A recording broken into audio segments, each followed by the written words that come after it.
President Rodrigo Roa Duterte, President of the Philippines.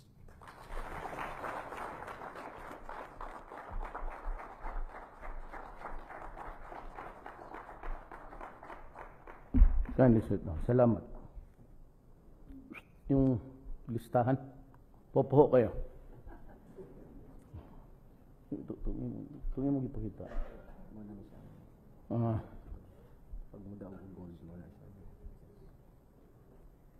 To the Philippines Olympic Chairman Sports Commissioner Pinko Wangko and Butch Ramirez. Butch used to work for me for the longest time. Yung napaalis siya tapos pabalik na naman siya. He's occupying the office he was occupying during Arroyo's time.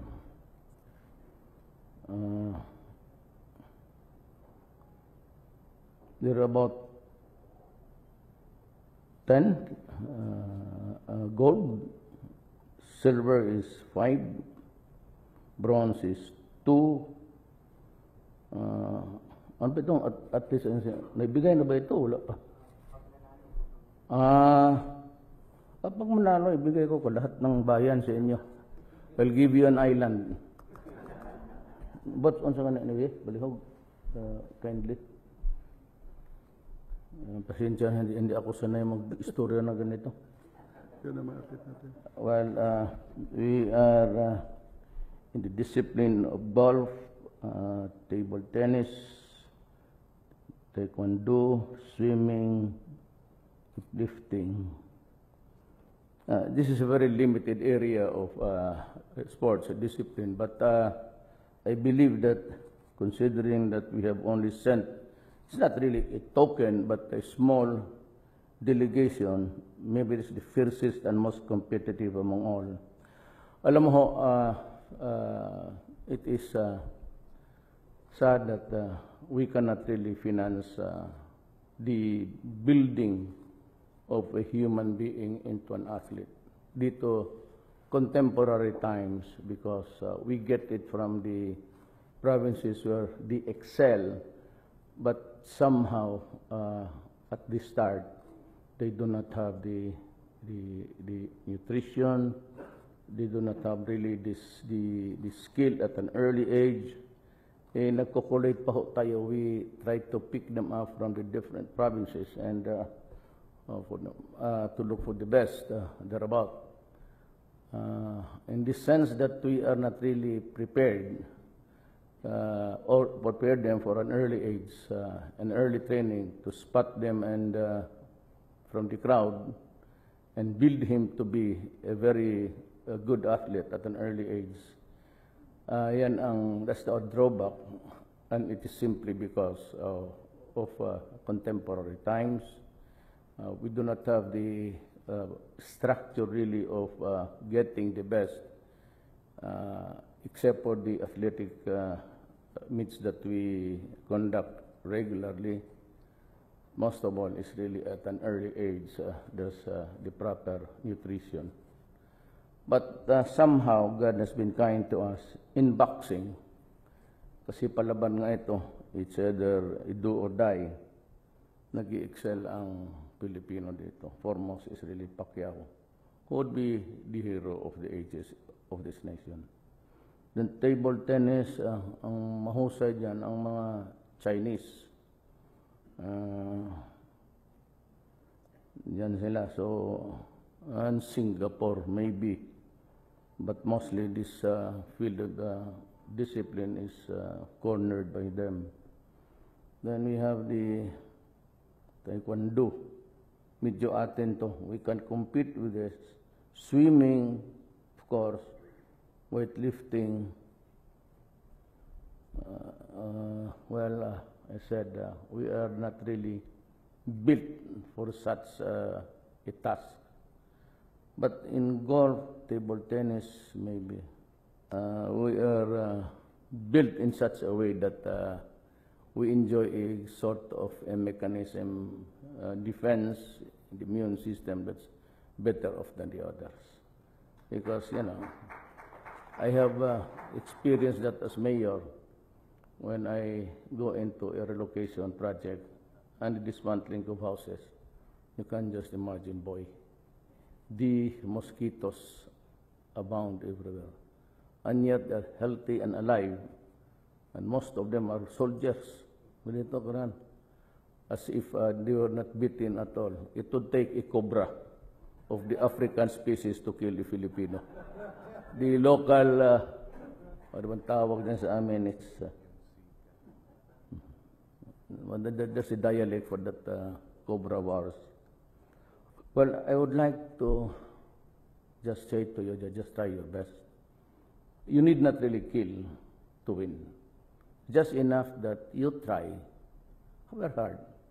And the conscious mind would always work on something in the direction of love of country. Nothing beats, not everybody is given the honor to serve his country.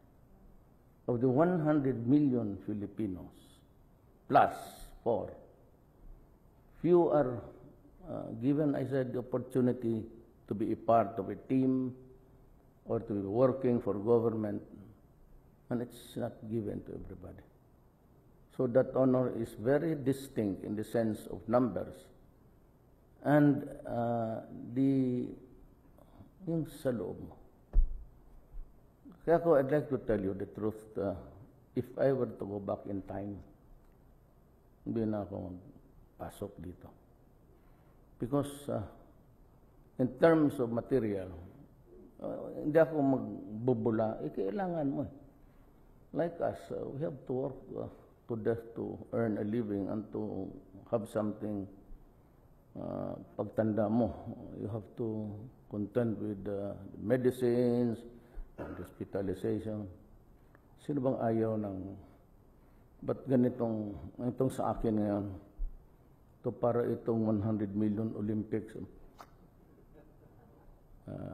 Were it not for the love of my country. If it's just a matter of being honored, tapos standing there to review the troops and being proud that you are president, up to that, tapos yan. When you work, you work. I work every day. And ang sweldo ko konti lang masyado. At may dalawa akong pamilya, paghatiin nilang dalawa. Pamilya ko, papaano yan. Wala na akong allowance para sa akin. No more happiness. Manghiram ka pa sa presidential security. Put yourself at ease, ma'am. Yun. So, when all the mesmerizing activity after the clapping of the hands, you find yourself alone here, and you go out at 3 or 4 o'clock in the morning after a cabinet meeting that is really very raucous, you tend to say, bakit ba ako pumunta dito? Kung mayor ka lang, okay lang. Pag magsabi, saan si mayor? Sa Manila. Pag may tanong, saan si mayor? Davao. O, di, lusot ka perme. Dito, wala po. My appointments would take me until about 10 o'clock. Mag-umpisa yan dyan. How far into the night, I really would not kind of venture to you how many. But like you and me, we have to train ourselves to discipline of work in your field of discipline saan ko naman sana na ibigay mo talaga. Kasi may minsan nakakatsamba tayo. In a matter of the averages, we do not have it. Because kulang tayo pagkain and the way that we are still down there. Pero balang araw, in the fullness of God's time, we'll be able to catch up with them. Kaya galit ako ngayon I had this ambassador. Gusto ko sipain. He was reminding me that about these emissions and the carbon footprints. And I said, yes, we are a signatory to that agreement. And would you be able to maintain your emissions? Kung no, I cannot tell. So, you will, because it will be distributed pro rata. Sabi ko, you do not do it that way, Mr. Ambassador. You who have reached your apex and along the way spewed a lot of contaminants and emissions and will ahead in destroying the climate. Good for you. We are here. We have not reached the age of industrialization. We are going into it. But you are trying to stymie with an agreement na hanggang dito lang kayo, handito lang kayo, we maintain the present emission. Oh, that's stupid. I will not honor that. Sabi niya, but you signed that was not my signature. Somebody else says, not mine. Sabi ko, we better, I will not follow. Kayo kung yung mataas na inyo, along the way, lahat ng basura, all these centuries, tapos ngayon na paakyat lang kami ng amin, yung mag-limit-limit kayo, sabi ko, how about design convention? That is not my signature. We will make a new one. Or we do not honor at all. Kalokohan niya. So that is how very competitive and that is how very constricted our lives now. It's being controlled by the world. It's being imposed upon us by the industrialized countries. They think that they can dictate what the destiny of the rest of the nation. Sila yan. Kanila ang just like the oligarchs of this country, the elite. They get contracts from government. They enjoy the fat of the land, and they don't really bother paying taxes.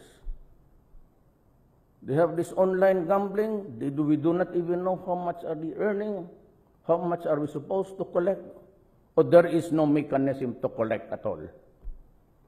Tapos tayong mga dito, we're trying to train athletes for our country for the greater glory of this Philippines. Hirap tayo kung saan tayo gano'n. And yet the oligarchs continue to wallow in the filth of wealth, I said, and enjoying the fat of this nation. Parang kalukuhan dito. So that is why I said, I assure you, during my time, I will get the money from the pockets of those who are not paying and give it to you to train well. Maybe the next year meron tayo.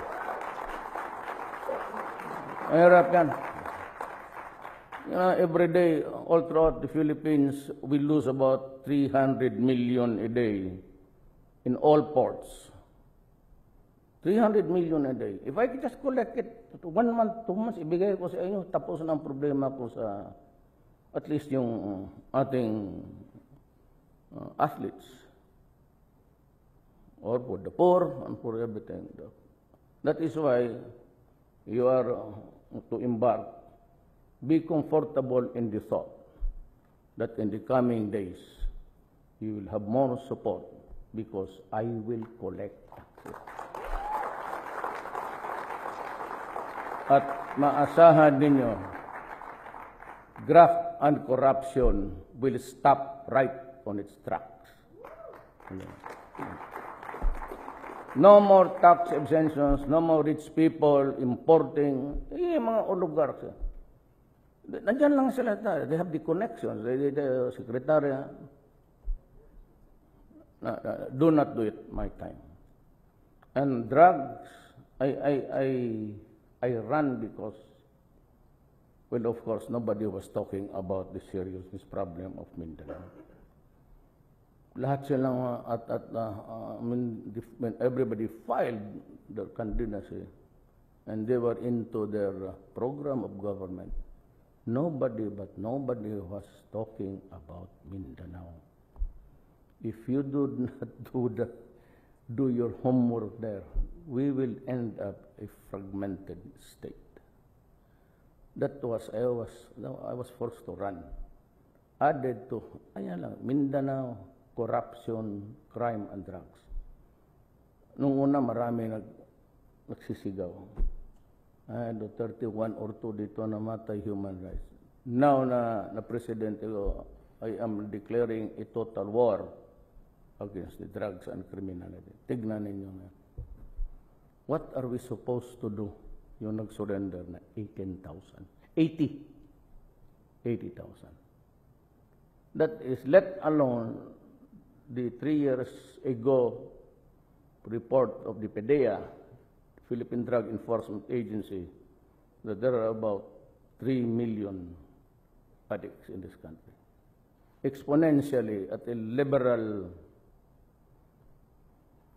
interpretation, dagdagan mo na lang ng mga 500,000. How do we rehab these guys? Where do we get the money? Kasi napabayaan eh. I would not blame any particular administration, but all these years, this problem was allowed to flourish, and it has now evolved into something that's scary for all of us. Kaya every addict, the human rights would look only just into the death of the addict, that he is poor. Paano yan? Nag-drug addict ako, naging criminal ako kasi yung nanay ko, puta lang, yung tatay ko, hold upper. Ganyan lang. That is your only reason to commit crime. Because you are into drugs, you have to have the fix every day. If you are not a son of a wealthy man, you go out to the streets to look for the amount to buy, and you go into a rape. Pag nabangag ka na, then you hold up ka. Lahat ng ginagawa, nakaw, pati bata. Sa bata, utusan nila magnakaw, tapos bilibilihin nila yung snatching. Do you think it was created by the child itself? No. Sila yung utusan nila magano ka. Then they buy the stolen goods. Pagbili nila, bigyan nila yung bata. That's why it's a conflagration of everything. Now, I said, I have a job to do. I have a promise to the Philippines. Mabuti pa na, gawain nila ito mga atleta. Kasi, but we have first to deal with the fundamental problem. It's the deterioration of our system. Now, bakit? Now, nakita nyo, the dimension of it all, the widespread use. Why? Because government allowed it to be that big. And sabihin mo, bakit dumating naman ganito? Dumating na ganitong karami at widespread, umabot ng thousands by thousands, because government or people in government itself were into it also. And I could not imagine a cadet of the Philippine Military Academy or the Philippine National Police na tayo ang nagbayad sa kanilang schooling, pagkain, lahat. Then when they are there, they become generals. They can't afford to commit treason against the country. It's a wartime crime, but amongst us, it's treason. Kaya nagdumating tayo ng ganito. Ako magpalambot-lambot ako, walang mangyari dito. So I said, right at the beginning, remember all of you that I'm putting my stake at stake. My life, my honor, and even losing the presidency. Hindi ako atras dyan. Pag yan lang ang nagawa ko sa bayan ko, period. Tama na ako. But hindi ako atras dito. Not by the human rights, not by the religious, not by anybody, except my conscience, and because I have to save my country. Maraming salamat po. Thank you very much, Mr. President, for your encouraging words. Please be seated, ladies and gentlemen. At this juncture, we shall have our photo opportunity with the President. May we request the President for a photo opportunity with our guests. We shall have 4 batches for this purpose. Our first batch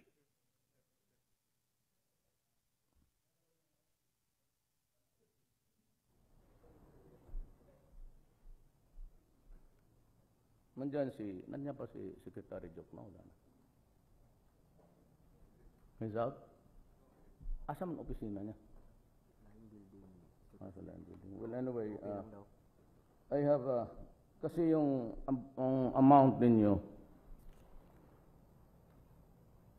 1,000 athlete coaches and secretariat. Kung ako kayo, huwag na kayong pumunta doon. $1,000. Tapos officials is 2,000. I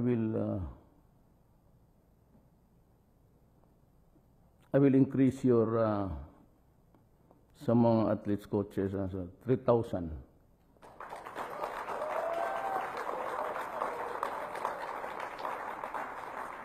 Ang mga official kasi mayaman na yan sila, 500 na lang. Hindi, 3. You'll have 5. Good enough? $5,000 for the...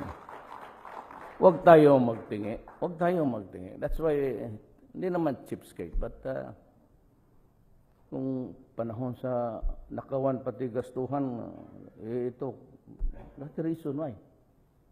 You know, other countries are so liberal with their finances because they want to help. Pag ganito lang, well, of course, Joke, no, is, is the finance secretary. Sabihin na naman niya na, wala, kulang man talaga, Mayor. O di, yung sweldo ng PSG, ng buwan na ito, i-give up na lang ninyo.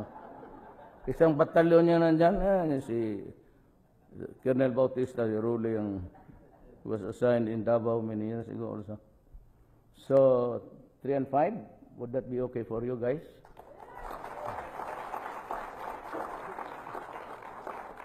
O gusto ninyo dagdagan pa ng 2,000? Kung na-joke no, mag-arit. Maraming salamat po for your generosity, Mr. President. 80,000.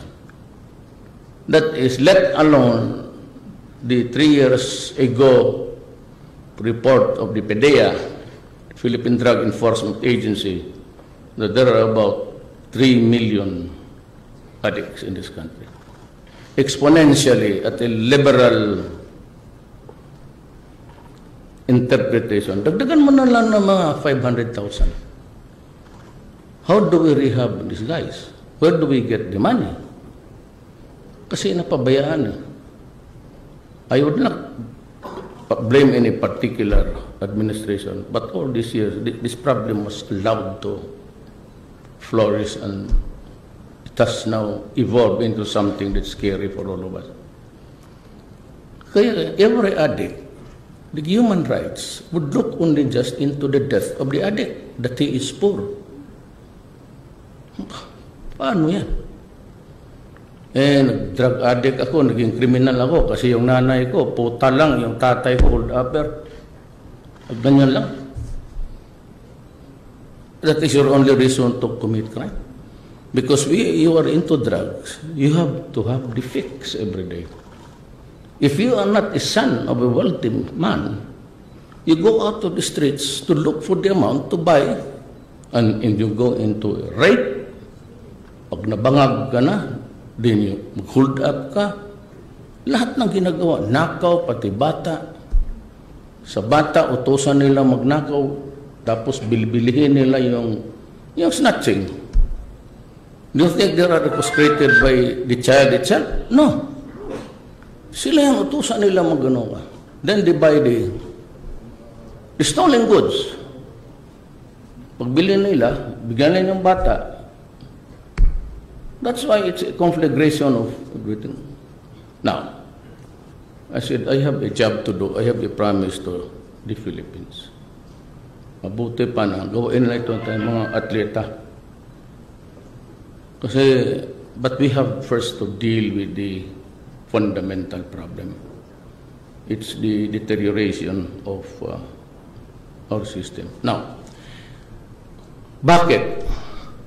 Now, nakita the dimension of it all, the widespread use. Why? Because government allowed it to be that big. And sabihin mo, bakit dumating naman ganito? Dumating na ganitong karami at widespread, umabot ng thousands by thousands because government or people in government itself were into it also. And I could not imagine a cadet of the Philippine Military Academy or the Philippine National Police na tayo ang nagbayad sa kanilang schooling, pagkain, lahat. Then when they are there, they become generals. They can't afford to commit treason against the country. It's a wartime crime, but amongst us, it's treason. Kaya nagdumating tayo ng ganito. Eh naku, magpalambot-lambot ako. Walang mangyari dito. So I said, at the beginning, remember all of you that I'm putting my stake at stake. My life, my honor, and even losing the presidency. Hindi ako atras dyan. Pag yan lang ang nagawa ko sa bayan ko, period. Tama na ako. But hindi ako atras dito. Not by the human rights, not by the religious, not by anybody, except my conscience and because I have to save my country. Maraming salamat. Thank you very much, Mr. President, for your encouraging words. Please be seated, ladies and gentlemen. At this juncture, we shall have our photo opportunity with the President. May we request the President for a photo opportunity with our guests. We shall have 4 batches for this purpose. Our first batch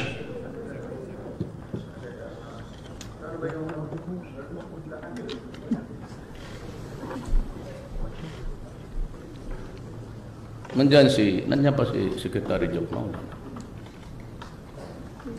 He's out. Asan ang opisina niya?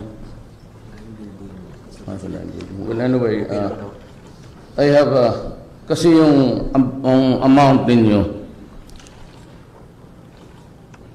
1,000 athlete coaches and secretariat. Kung ako, kayo, huwag na kayong pumunta doon. $1,000.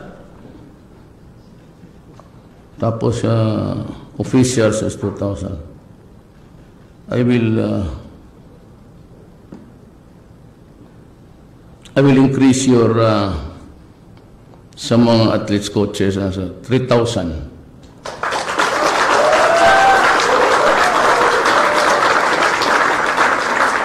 Ang mga official kasi mayaman na yan sila, 500 na lang. Hindi, 3. You have 5. Good enough? $5,000 for the... Huwag tayong magtingi. Huwag tayong magtingi. That's why, hindi naman cheapskate, but kung panahon sa nakawan pati gastuhan, ito, that's the reason why.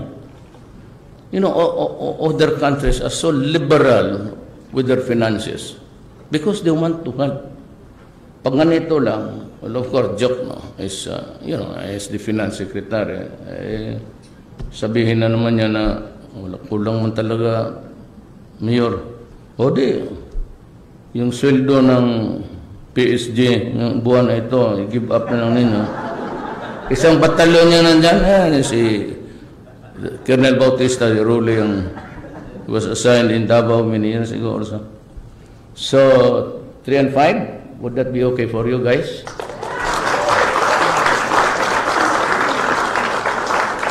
O gusto ninyo dagdagan pa ng 2,000? Kung na-joke no, magalit yan. Maraming salamat po for your generosity, Mr. President. So ngayon, picture taking na po tayo, first batch natin.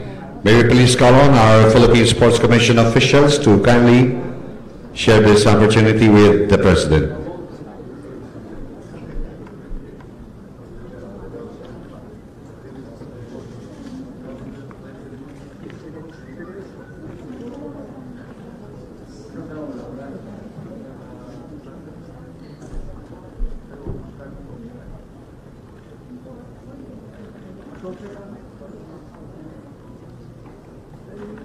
Maraming salamat po.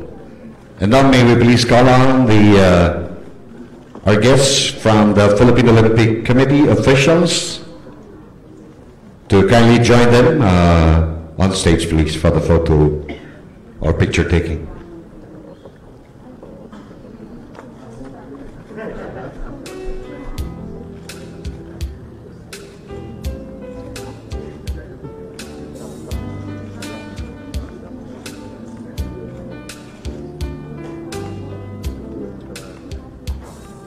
Thank you very much. Ngayon po ang coaches, athletes, and officials.